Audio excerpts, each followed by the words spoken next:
sports, and more. It's the noise you can't ignore. Log on to allnoiseradio.com. Fire up the station. Find out more about your favorite jocks. Get the latest CSB news and more.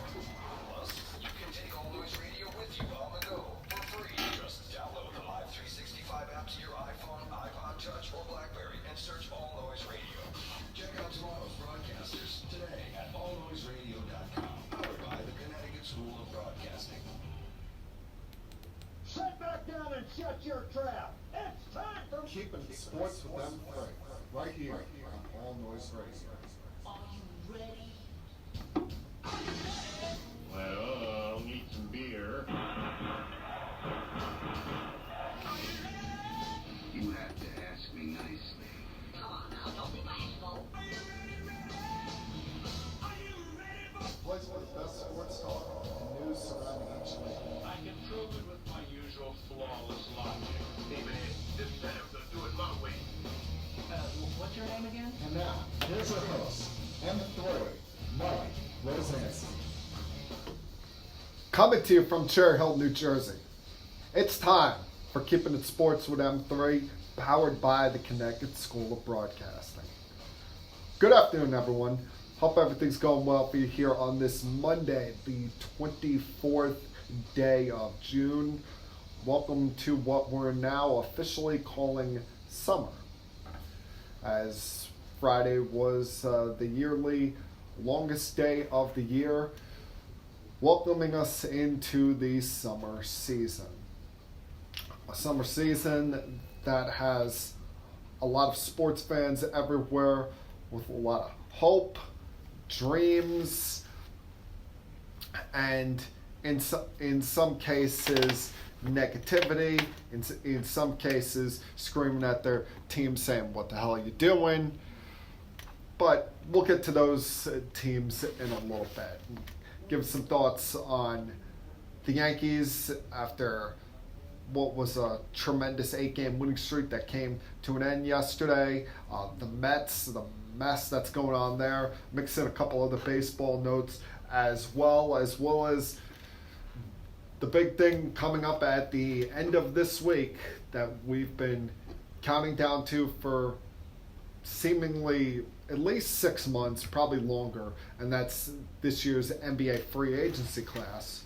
But before we get to that, you had last Thursday's NBA draft. And, you know, the NBA draft probably annoys me more than these other drafts. And it's not anything the players actually do. And you see them, that they all try to outdo each other with some of the dress attire that they have at times. That's not a problem. They want to express themselves all they want. Who am I to knock that?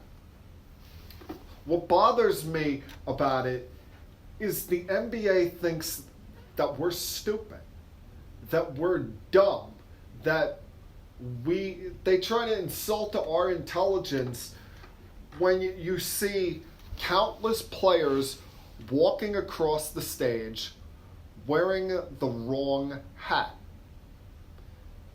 And what I mean by that is they announced these trades, whether it was before the draft or Adrian Wojnarowski announcing them during the draft coverage and saying, "Oh, so-and-so's pick is now going here."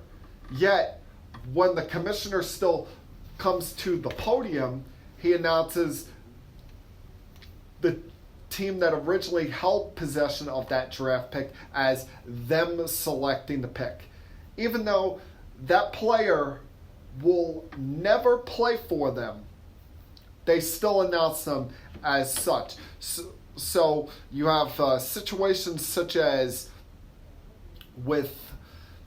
outside the first three was very easy.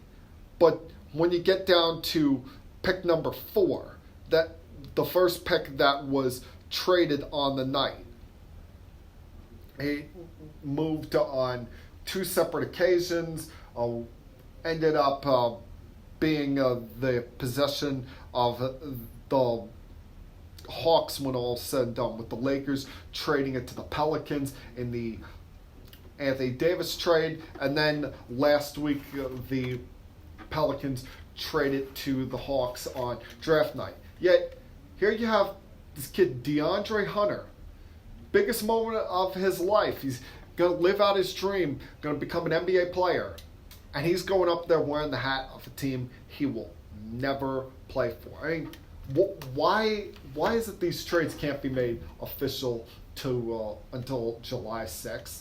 We already know about them. It's not like you're hiding some kind of governmental secrets against us. So just give the kid the correct hat. It's not that hard to do. I mean, in total, you had 27 players walk across that stage on Thursday night wearing the hat of a team that they will never play for.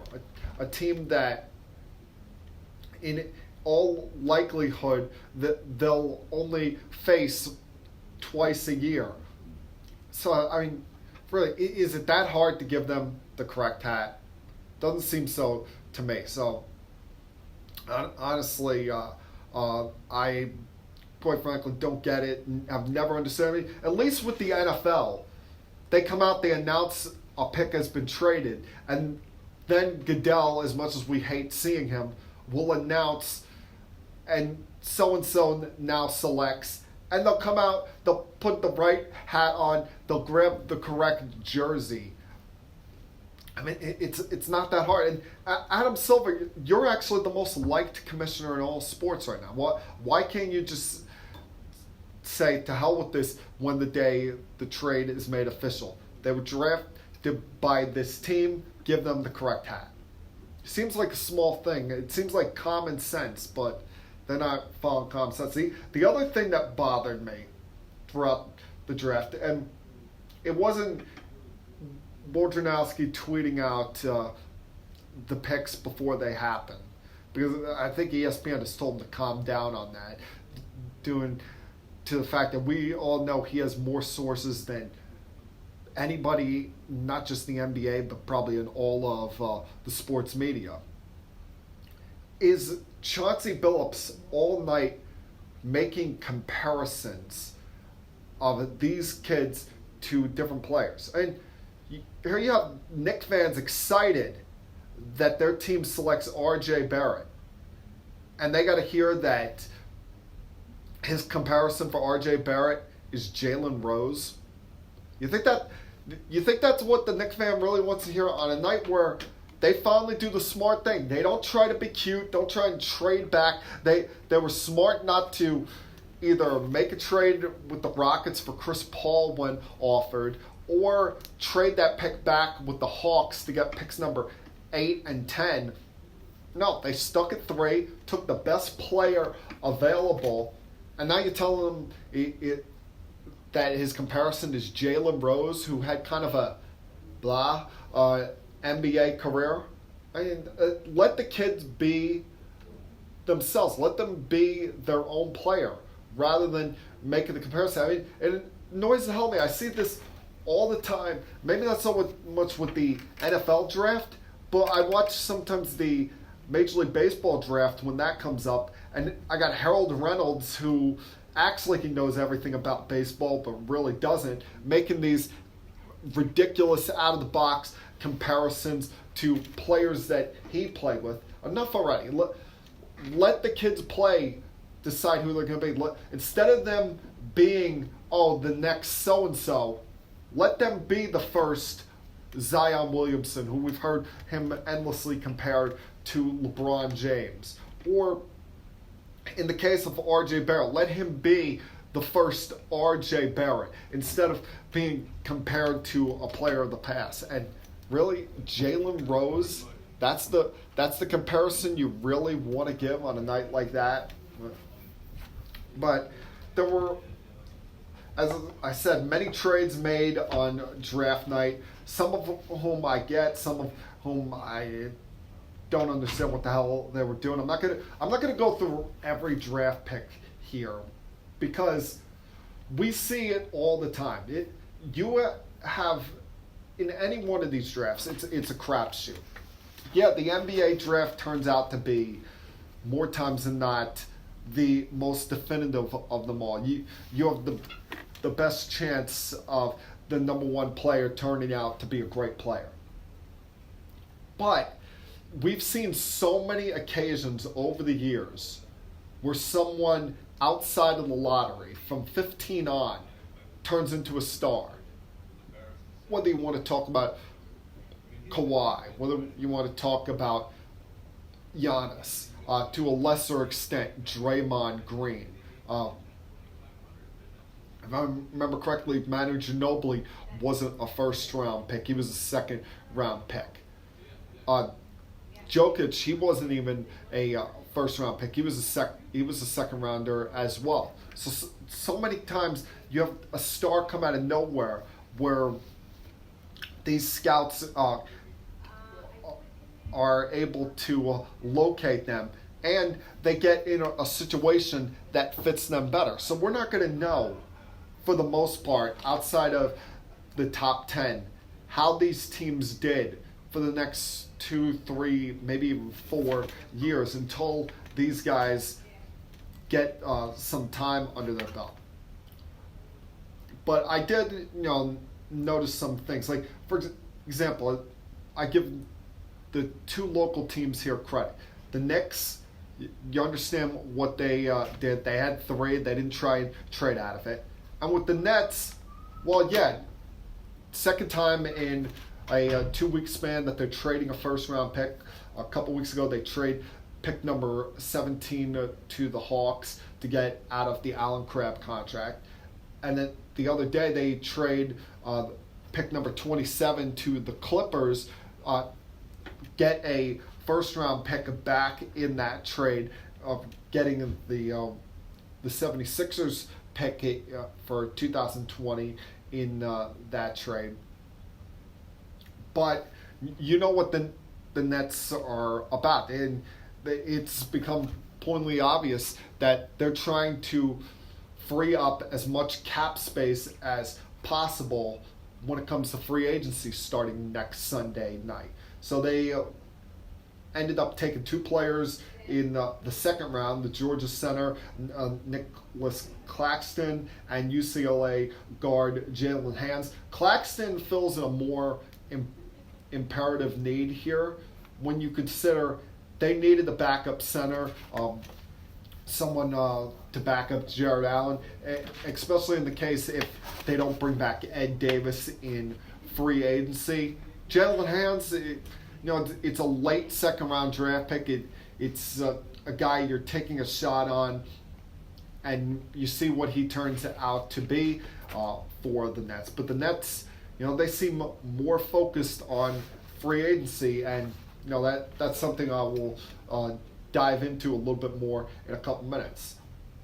Now, you had many other trades being made throughout the night, throughout the day. In fact, the biggest one to me was in the afternoon when you saw the Hawks and Pelicans get together for a 7-pick, 1-player trade where the Pelicans sent the number 4 pick, a second-round pick, a future second-round pick, and Solomon Hill to the Hawks to get picks 8, 17, which was originally the Nets pick, and pick number 35 early in the second round. A very smart move there by David Griffin, stockpiling picks there, getting some more talent, able to take Jackson Hayes with the 8th pick. They take the Nickeil Alexander-Walker with the 17th pick,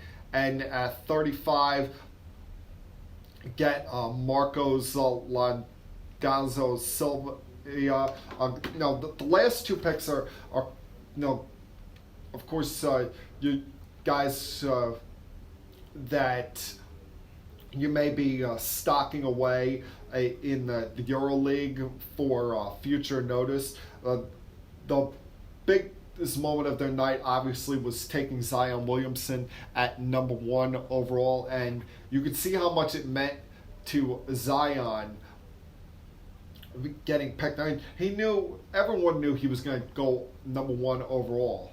But now, after the year of speculation, going through all of the camps, the workouts, and whatnot, now he's at that time where he's beginning to live his dream.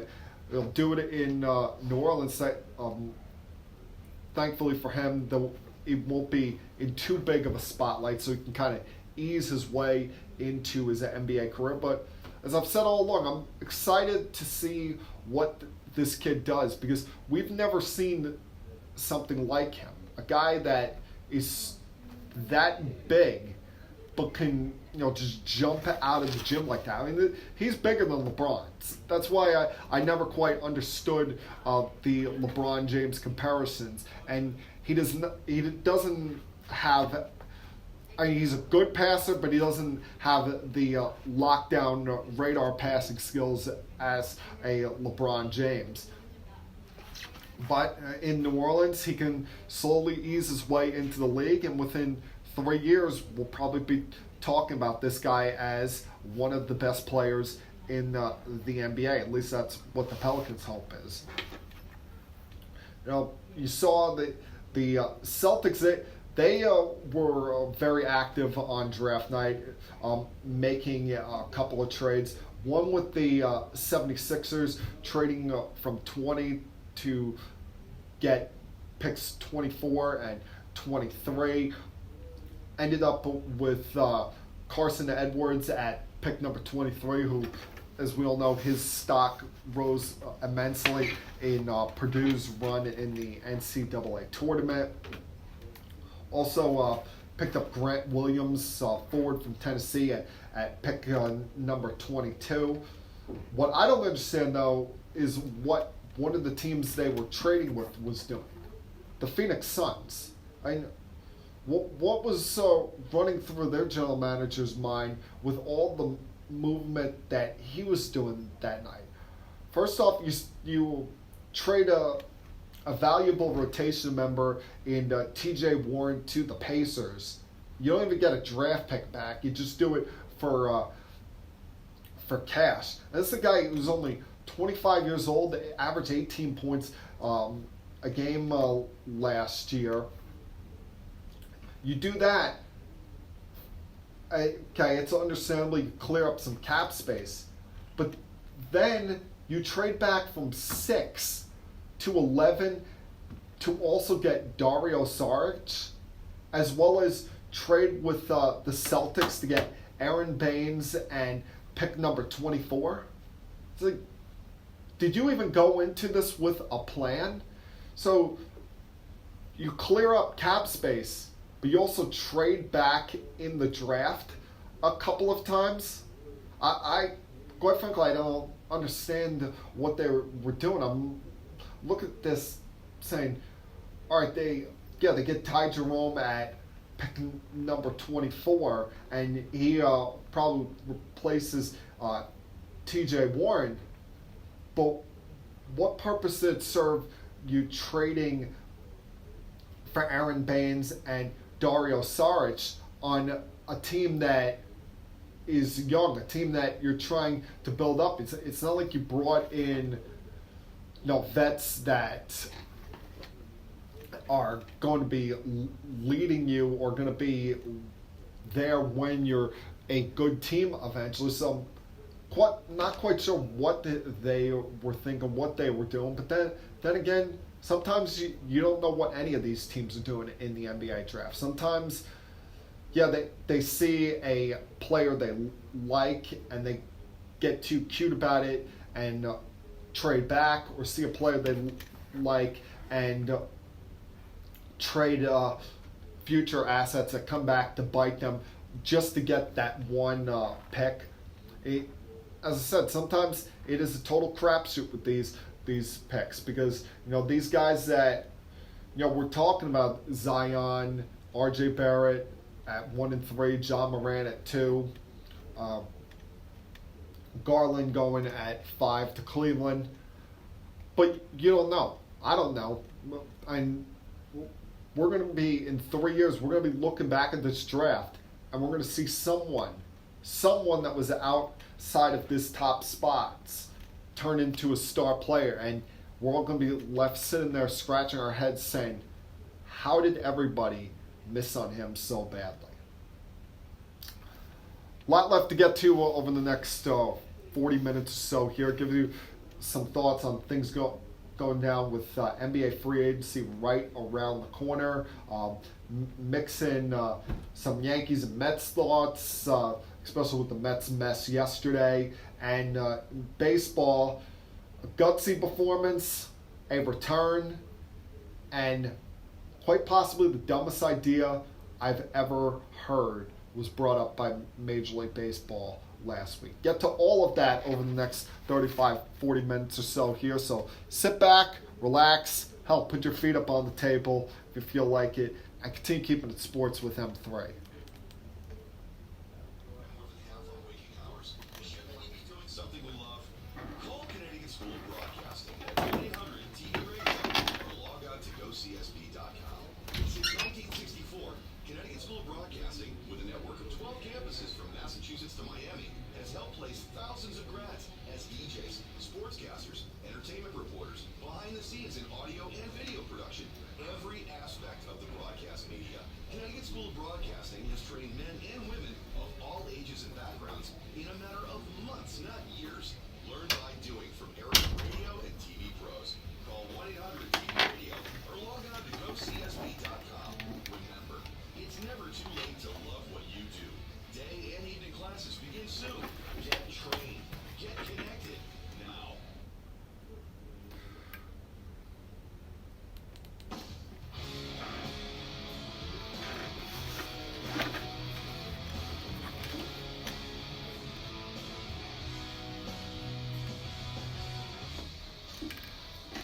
Welcome back to Keeping It Sports with M3. Hope you're all enjoying your Monday afternoons. You know, there are times where common sense finally sets in, but you wonder what that person or persons or group of people were thinking to even commit that action to begin with, or why they thought that something was a good idea. And what I'm referring to, and this is probably the last time I'll ever have to talk about this person on this podcast, is LeVar Ball. LeVar Ball, the loudmouth father of now Pelicans guard Lonzo Ball. And LeVar was at it again last week. See, LeVar, over this last 2 years, ever since his son was a big name as a freshman at UCLA and then gets drafted number 2 overall by the Lakers a couple of years ago, had become this media sensation. All of the shows out there, they needed to have him on, whether it was ESPN, all of their litany of programming, especially First Take. He seemed like a monthly guest on there. Fox Sports 1 had him on their show Undisputed with Skip and Shannon, seemingly a monthly appearance there. Every once in a while he was on with Colin Cowherd, his radio show that was simulcast on there. And you would always cringe when you hear this guy talk, because you're like, all right, what's he going to do to get them kicked off the air today? Well, finally, one of these outlets decided enough is enough. ESPN announced last week that they are done giving any airtime to LeVar Ball after he was a guest on First Take. And the moderator on there, Molly Karam Rose, asked LeVar, can we shift gears? And he goes, I'll shift gears with you anytime. Now, some people out there think that those words were taken out of context. Some people were saying that it was just LeVar being goofy. But come on, we all know that he meant some kind of innuendo or something unprofessional in those comments. And quite frankly, why should we be surprised? I mean, it was only a matter of time before this guy shot himself in the foot with all the TV time he was getting to begin with. And I heard the best comparison last week somewhere, saying, it's like bringing an arsonist into your house and being surprised when everybody winds up dead. I mean, really, why should anyone have been surprised that this happened with LeVar Ball? Well, maybe he'll try and argue he was taken out of context. Enough was enough. This is the second or third time he's done something like this. His most famous one prior to this was last year. Was on Cowherd's show on Fox Sports 1, and he's telling Cowherd's co-worker Christine Leahy to stay in her lane when she's asking him a question about the big baller brand, which that turned out to be a total farce. So thankfully, we won't have to hear about this guy anymore, and it can go back to just being about it if his son can fulfill the promise of being a number 2 overall pick in the NBA draft. Now, this Sunday begins something that NBA fans have been looking forward to for a while now. Free agency. I'm not quite sure why they decided to start it at 6 p.m. on Sunday night, because it's always been July 1st when free agency starts. Instead, they decided to move it up to 6 p.m. on June 30th. I mean, is it going to really make that much of a difference? Is it going to really affect whether Kawhi Leonard gets his max contract, or Kevin Durant gets his max contract, or Kyrie Irving, someone gives him a max contract? No. Sunday night, nothing's going to happen. These players are going to want to meet with the front offices of teams that are interested in them. Yeah, movement's going to happen in the NBA quicker than you see in the Major League Baseball free agency, because it's a cap sport. But I wouldn't expect anything to happen. I'll tell you what's going to happen. The first piece of movement is going to take place next Monday, as soon as I'm done recording this podcast. It always seems to happen to me. Every week when I'm recording this, as soon as I get done, as I'm saving here on Adobe Edition version 2018, all of a sudden, as I'm saving, I get an alert of a trade, a free agent signing, or an injury, a firing, something along those lines. And I just say to myself, it's the sports god's way of playing games tonight. Now, you did see some movement or some decisions being made, because a lot of these guys had the right to become free agents with, declining their player options, and that's going to happen more times than not with free agents, because in the NBA you never play on a 1-year contract unless you're coming off of an injury and you were a middle of the pack player at best and making more than many project you to make if you're on the open market.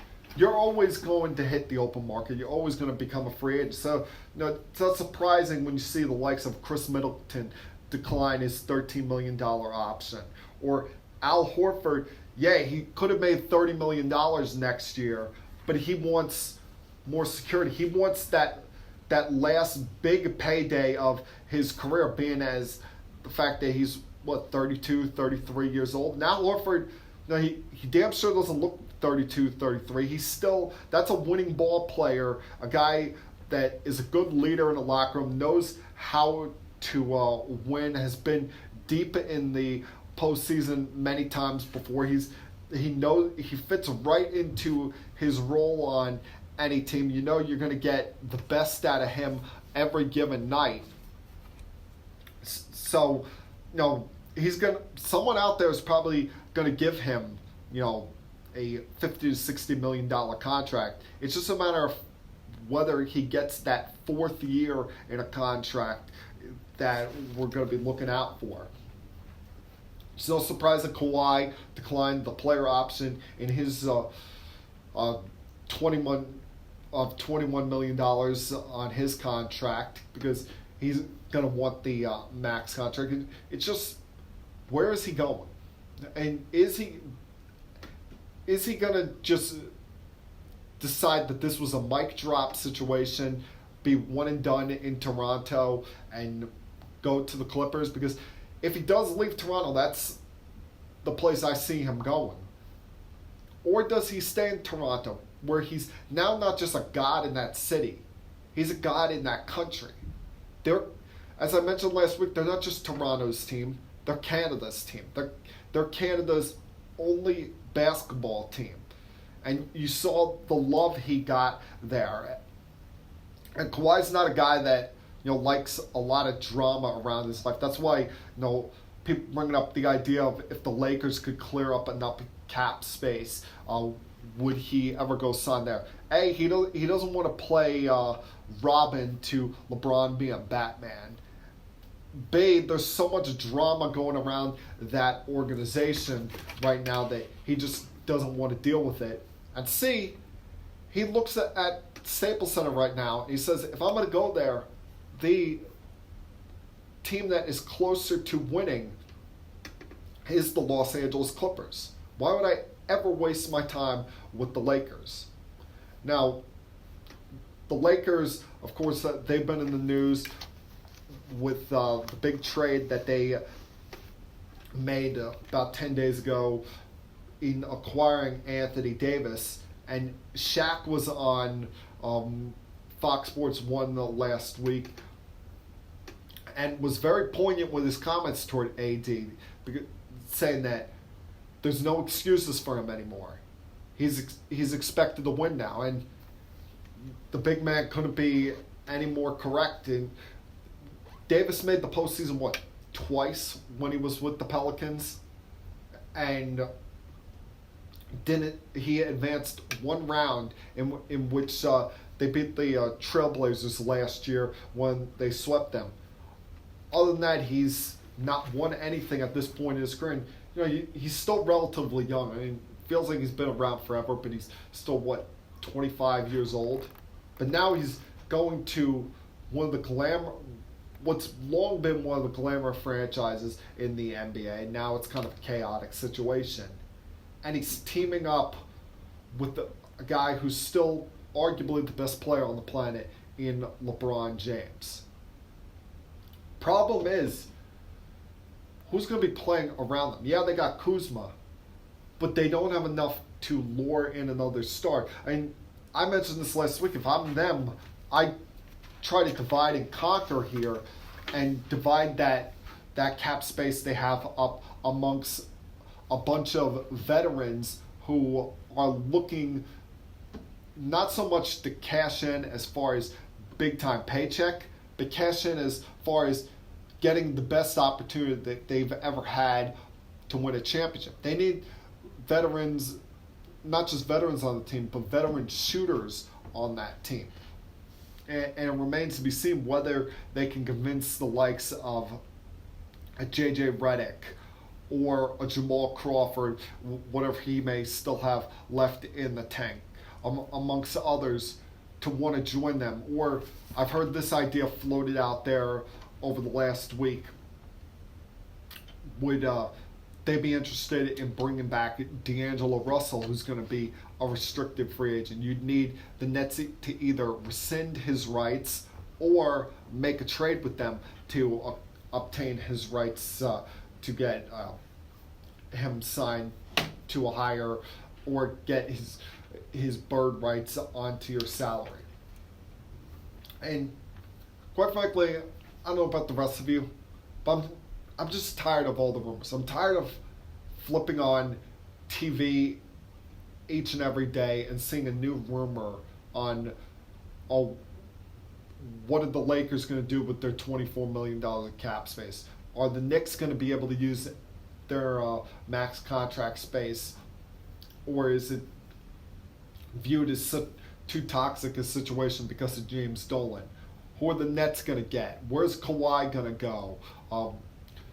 Would Clay ever leave Golden State? All of this speculation. And the good thing here is nothing has happened yet, but I just want something to happen. I want us to get to that point where we can talk about what's happened here.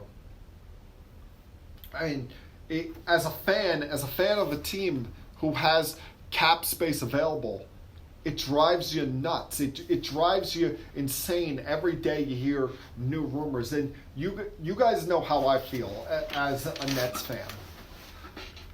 3 weeks ago at this time, when I heard about them starting to clear up cap space, trying to make trades, trying to get the Allen Crabbe contract off the books, I was all for going and getting Kevin Durant. I was saying, all right, yeah, bring Durant to Brooklyn. And it helps us win now. And it is smack right in the face to the New York Knicks. And, that was the lesser side of things here, because I don't care so much about what the other team in town does. I care about what my team does. I want my team to have the best chance of winning. But when you do steal the headlines, when you do steal the back pages of the newspapers, that's when more profits brought in for your organization. That's when your team gets more attention. That's when they get more of the focus on them. But as I said, all I care about my team doing is winning. So if Kevin Durant can do that, I would have been all for it. But now after what happened to him 2 weeks ago, when he tore his Achilles, he's not going to play it all next year. I mean, why would I make that sacrifice? Yeah, it's a better investment for the Nets than it is for the Knicks, because the Knicks are not ready to win anything. Their players are a lot younger and a lot more raw than the young players on the Nets, and the Nets were a playoff team last year. But in order to get Durant, you'd probably have to bring in Kyrie Irving, which would mean you not just rescind the rights to D'Angelo Russell, but all of your free agents that you had this offseason, whether it be a DeMar Carroll or a Jared Dudley or an Ed Davis, veterans that were so key to that locker room, building a winning culture there this year. You probably also have to trade another player that was valuable to the team, whether it was Spencer Dinwiddie or a Joe Harris. And we've been here with the Nets before. This quick fix idea. I just look at what got them in this mess in the first place, the trade with the Celtics. Or look at the last time that they traded for signed a free agent point guard that was in his late 20s who had injury concerns and a bad attitude. Look how that turned out with Darren Williams. You really want to do that again when it comes to Kyrie Irving? And I get it. Kyrie Irving is a better player than D'Angelo Russell. I'm not going to doubt that. But with D'Angelo, it's a 23-year-old point guard that you developed. He was an all-star this year.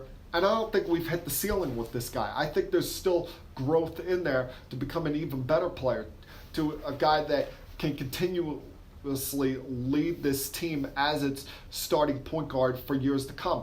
And I don't have to worry about attitude problem with him, because remember, one of the biggest games of the year for the Nets was that win in Houston back in December, I believe it was, where they came back from 13 late and wound up winning the game in overtime. And during that entire run in that game, D'Angelo Russell was on the bench, but he was standing up, cheering on his team, not pouting, complaining that he wasn't in the game, he wasn't the one leading them on this. Also, he does not have injury concerns of Kyrie Irving that you have to deal with. Because, you sign a guy like Kyrie Irving, you're essentially giving him your organization. Is that really who you want to have control of your team? And in the case of Kevin Durant, with him not playing this year, that means you don't get him until the 2021 season, when he'll be 32 years old on opening night of that season. He'll probably have a lot of maintenance days, kind of like Kawhi Leonard this year.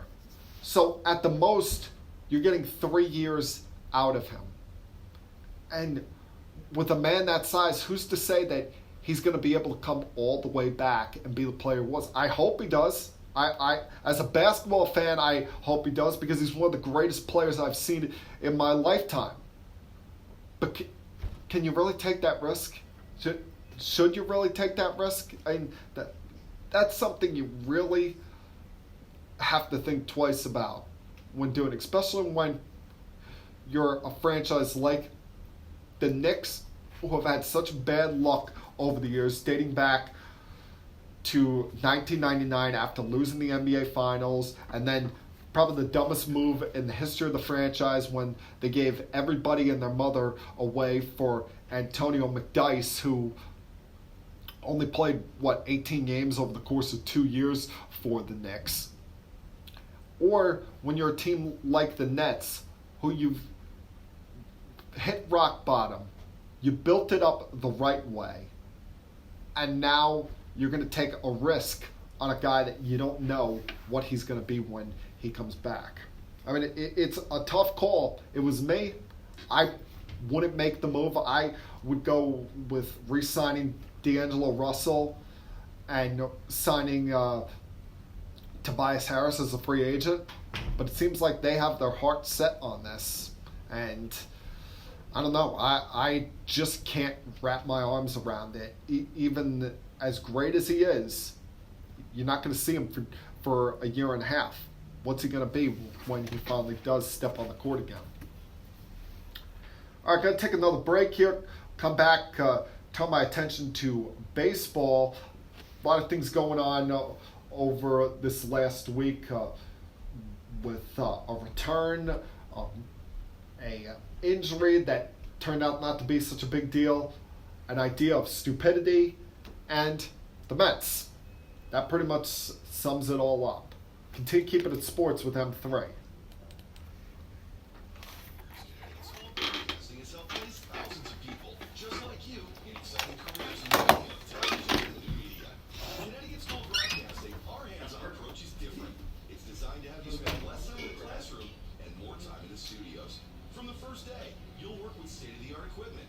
Learn by doing from our team of industry professionals who come from their studios to ours. The best part about it, you'll learn it all in a matter of months, not years. Connecticut School of Broadcasting has a network of 12 campuses from Massachusetts to Miami. Remember, it's never too late to love what you do. So do what I did. Grab 1-800-TV Radio. Step into the fast-paced world of the broadcast media. Day and evening classes begin soon. Connecticut School of Broadcasting. Get trained and get connected now. Call 1-800-TV Radio or log on to GoCSB.com.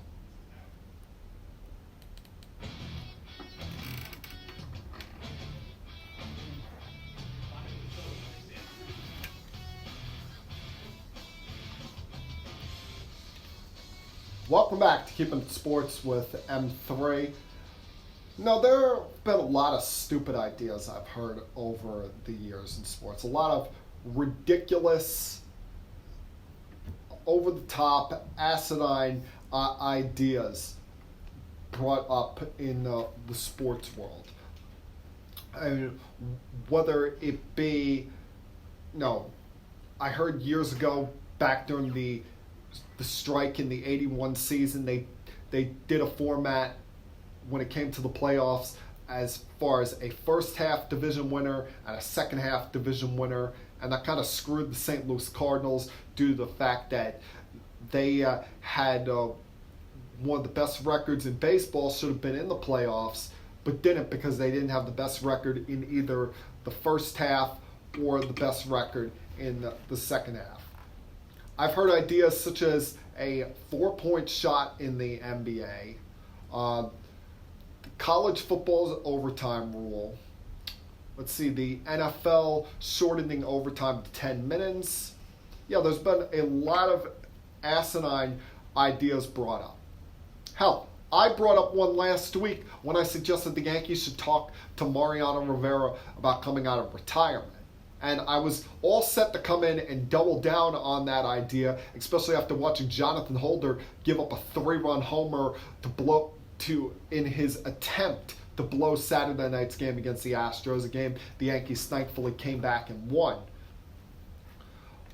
But yesterday he calmed any idea of that when he said that there's not even an itch to end his 5-year retirement and is just looking forward to his Hall of Fame ceremony. Did look good during the Old Timers game, though. But we saw probably the dumbest idea in the history of Major League Baseball brought to the forefront late last week. When ESPN's Jeff Passan reported that the Tampa Rays have received permission to explore splitting their home schedule between playing games in Tampa Bay and up in Montreal. No, it's not Montreal, Florida. No, that's Montreal, Quebec, Canada. When I saw this, I'm looking at this dumbfounded. My jaw dropped, and like, first off, who came up with this idea? And secondly, who thought it was a good idea? Who, in their right mind, thought this was a good idea to give the Rays permission about this? Because we all know the Rays stadium there, it's a problem. A, because that building, Tropicana Field, is a dump. And B, because fans don't go to the games. And I think it's a combination of many things. Whether it be the building and how, you just feel like you're at a funeral. And the fact that, baseball is not a hot spot in Florida. That Florida's about football. Whether it be the Gators, whether it be the Florida State, whether you want to talk about the Tampa Bucks, the Miami Dolphins. That's what they care about. The Tampa Bay Lightning. They don't care about the Rays and the Marlins, all right? So Dick Vitale and the 5 people that attend the Rays games on night in, night out basis, they're just going to have to get used to this fact. That team has to move. That franchise has to move. I give their owner, Stu Sternberg, credit. The fact that he tried hard, looked around, whether it be Tampa or St. Pete, looking for a new area to build the stadium. But it just does not seem feasible. And even if you do get a new stadium, are you going to get people to come to the games? I mean, you already have the upper deck closed at Tropicana Field because not a lot of people come to the game. You're not even averaging 20,000 people a night unless the Yankees or Red Sox are in town. It's time, get that team out of there and move it up to Montreal. And even if you were able to pull this off, of team splitting its home schedule between 2 different venues, realize the hindrance is on the players, the fact that they'd have to have 2 different seasonal residencies. As well as, if I'm Montreal and I'm offered this, I flip them off. I tell them to go to hell and go bleep yourselves. You either give me the team full time and let us have the Expos back, or don't even waste our time. Go somewhere else with this nonsense. The idea of splitting your season between 2 different home venues. Absolutely ridiculous. Now, I bring up Montreal, the Expos. We know that they eventually became the Washington Nationals. Last week, we saw one of the guttier things I've ever seen when it came to the Washington Nationals. And that was one Mr. Max Scherzer. Once again, proving what a true stud he is. A man amongst boys. The fact that on Tuesday afternoon, he was taking batting practice. That in itself is playing with danger, because you all know how I feel about pitchers batting. Anyway, he was doing some bunting drills, because more times than not, that's what pitchers are asked to do when they're handling the bat. And the ball came up and hit him in the nose. A slight fracture in his nose, a broken nose, I guess, if you want to say that. And what does he do? No, he doesn't go on the injured list. He goes out there on Wednesday night in the second game of the day-night doubleheader they had against the Philadelphia Phillies. And just rolls right over the Phillies, throwing 7 shutout innings, striking out 10 batters. Hell, if you asked him, he probably would have wanted to go out there for the full 9 just to prove a point. But you look at how beaten up, the pictures of how beaten up he was from that broken nose. His right eye was swollen. That was just that was. I don't want to say it was the gutsiest thing ever, because Curt Schilling going out there with a bloody sock, and considering the pain he was in, was guttier than this. It was a regular season game in June, I get it, but just shows you that, nothing seems to phase this guy. Most guys would have gone on the injured list and we wouldn't have seen him again until after the All-Star break. But Max is like, hell with this. I'll go out there with a partially broken face and pitch my ass off, and that he did. Albert Pujols returned to St. Louis for the first time over the weekend. And I did not realize until about midweek last week that Albert Pujols and the Angels had not visited St. Louis since he left there after the 2011 season. I knew that they had played, but I had assumed in these last 8 years that the Cardinals and Angels had met up in St. Louis at one point. Now, Cardinals took 2 out of 3 in the series. Angels, after what was a nice little hot streak for them, they had won 7 out of the last 8 games heading into that series. Fall back a little bit in the American League wild card standings, and now back to 4 games behind the Indians, who are surprisingly in one of the wild card spots.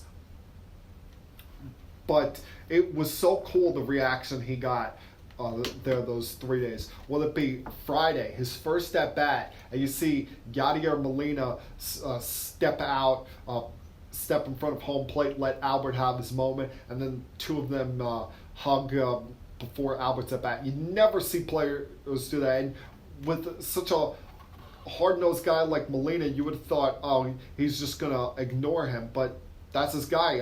Pujols was one of the guys that was always there for Molina as he was coming up through the minor leagues. They probably still have that brotherly-like bond there that will last forever. And Albert was going to want to do something big over the 3 days that he was there, because it was just a total love fest for him for 3 days. You got that on Saturday when he hit the home run in the 7th inning. How crazy was that? You never see a spot where a visiting player hits a home run, and this wasn't just a simple wall scraper. This was a bomb, and the entire building erupts like it's one of their own, giving him a standing ovation. He comes out for a curtain call. Unbelievable what the Cardinal fans did for Albert this year, and he reciprocated the love back to them because, hey, he didn't leave because of them. He left because the Angels were willing to fulfill his financial demands. But I give the Cardinals fans a lot of credit for showing up for him this week, showing him that kind of love. These games are more important, I feel, for St. Louis, A, being the home team, and B, where they are in the playoff race right now, especially with the fact that they're in a tie with the Rockies for a wild card spot. You've got 7 teams, I think this is, all within 3.5 games of the second wild card. And the Angels, yeah, they went on a cute little run here. They've gotten back in the thick of things when it comes to at least the American League wild card. 4 games out. They're 1 game under 500. But my rule has always been I can't talk about a team being in playoff contention until they reach 500. They're 5 games back in the loss column. And I don't care how great a season Mike Trout is having, leading the world in on base, top 5 in home runs, RBIs, slugging, all of that. You look at the Angels, for as good a lineup as they put together with Trout, with Pujols, with Ohtani now back as the designated hitter. Simmons probably having his best offensive year of his career. This guy Smith that they've brought up contributing. You look at their pitching staff. Is there anybody there that you could trust to not just win a big game, but a postseason game? Say they got into the wild card game. Is there anyone there? They've done a good job putting together a lineup there, getting Justin Upton back, and he's provided an immediate boost for them. But pitching staff-wise, you trust Skaggs? No. Do you trust Heaney? No. I believe they still got Cahill there. And it's like you're picking names out of a hat to pitch from. Matt Harvey's still on the injured list, and he wasn't even good before that. And the problem for them is, we know who they expect to be their ace long term with Shohei Ohtani, but he's not available for them this year because of the Tommy John surgery. So it's just kind of a weird situation for the Angels. A team, good offensively, but you can't trust them. You can't believe in them because they have no semblance of a pitching staff.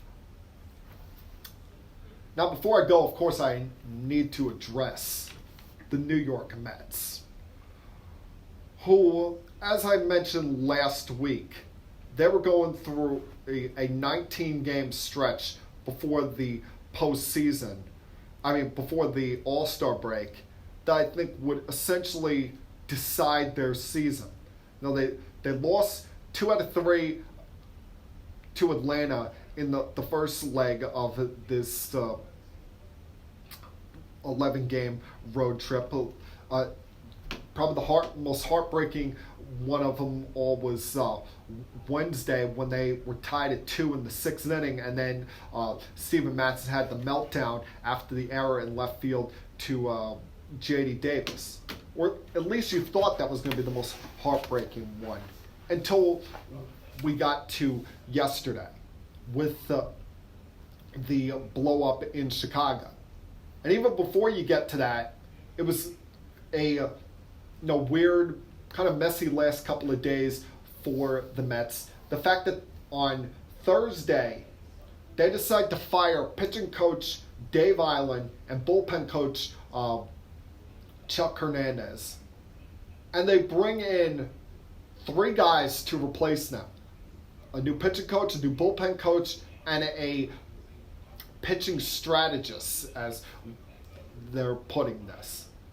The one that's been getting the most headlines is their pitching coach, Phil Reagan.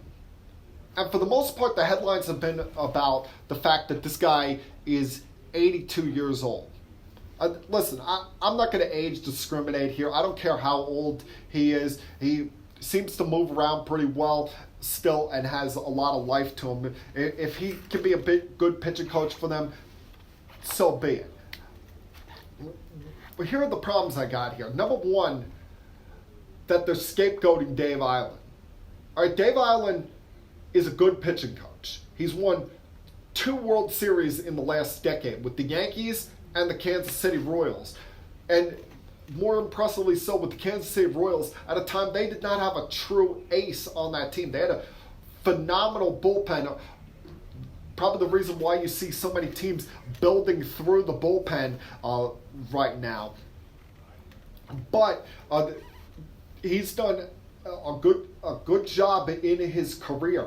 And to use him as the scapegoat for a team that, let's face it, you're going to blame him for the fact that, the pitching staff is 13th in the NL in ERA from their starters and 28th in ERA from their bullpen, or the fact that,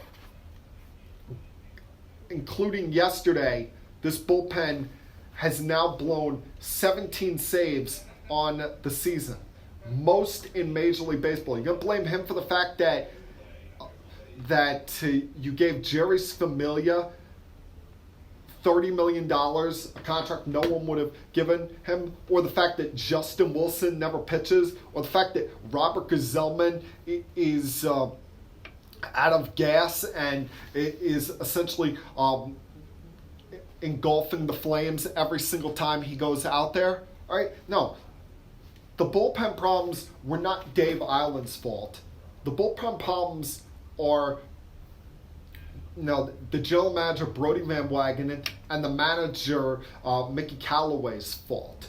Whether it be with Mickey not having a feel for the game and how to use certain guys, overusing Gsellman, not knowing the right time to take a certain reliever out, and Brodie Van Wagenen's fault for the fact that he put together a crap bullpen.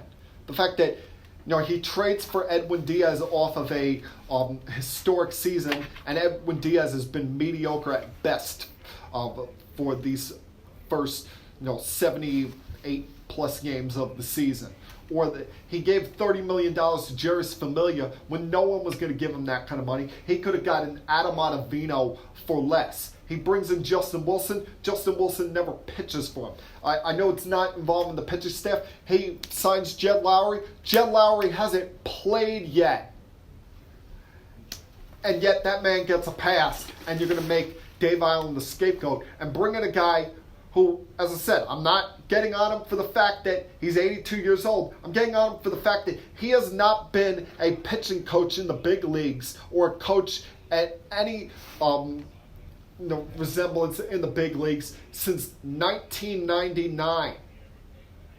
1999, I was in the 4th grade in 1999. I was 11 years old then. Most of these guys were in elementary school as well back in 1999. And I know a lot of them acted surprised, shocked, and everything, but you hear the reports coming out of the Met clubhouse that Dave Island was too old school for them. What do you expect out of this guy? A guy that was teammates of Sandy Koufax. How are you saying that Dave Island is too old school and you're going to bring in a guy that hasn't been a coach in the big leagues in 20 years and was a teammate of Sandy Koufax in the 60s on the Dodgers? Unbelievable. And then yesterday, Callaway shows that he has no feel for these games. Whether it be with the lineup, the fact that, hey, you won 2 of the first 3 games against the Cubs. First time in years you won back-to-back games in Wrigley Field. And, the fans are saying, hey, we win this game today. We're within 2 games of 500. You're starting to feel better about yourselves with the fact that the Phillies are struggling. They've lost 7 or 8 in a row here. They have been playing awful baseball. We can get to that. Get back to the East Coast playing the Phillies for 4 games here the next few nights. Who knows what can happen? We got our ace, Jacob deGrom, on the mound here. And what does he do? First off, with the lineup, he does not put Jeff McNeil or Michael Conforto in the lineup. He gives them a day off. When these guys are in their mid-20s, why do they need days off? But, let's make sure we put Robinson Cano in the lineup every day. Yeah, him and his .230 batting average. Cano, who hit 1 home run on opening day, but has got 3 total for the season. Meanwhile, you got a guy sitting on the bench in McNeil who's doing nothing but he's being number 3 in the National League when it comes to batting average, hitting over .340. Then you double switch for him into the game later in the game, and he doesn't even get an at-bat. All because of, worried about the lefty-righty matchups against the lefty-lefty matchup against Cole Hamels, yet you'll put Cano in there, who, by the way, is a left-hand hitter. Then we get to later in the game when it came to the bullpen. I understand Seth Lugo is your best reliever. He's been rock solid for this team this year. Hell, going into yesterday in his previous 18 appearances over 23 1/3 innings, he'd given up 1 earned run. But you could see Seth Lugo didn't have it yesterday. You could see Seth Lugo was gasping, was essentially done for. And instead of either bringing in Diaz to try and finish out the 8th inning and pitch the 9th, get a 5-out save, or bring in Gazelman, you try to force Lugo through the 8th inning. And he, no surprise, gives up a 3-run homer to Javi Baez. Make it even worse, the fact that to get 4 outs, it took him 45 pitches. Now, at the earliest, you probably have Lugo available on Wednesday. And that was a day as well. Lugo said after the game he wasn't feeling really well.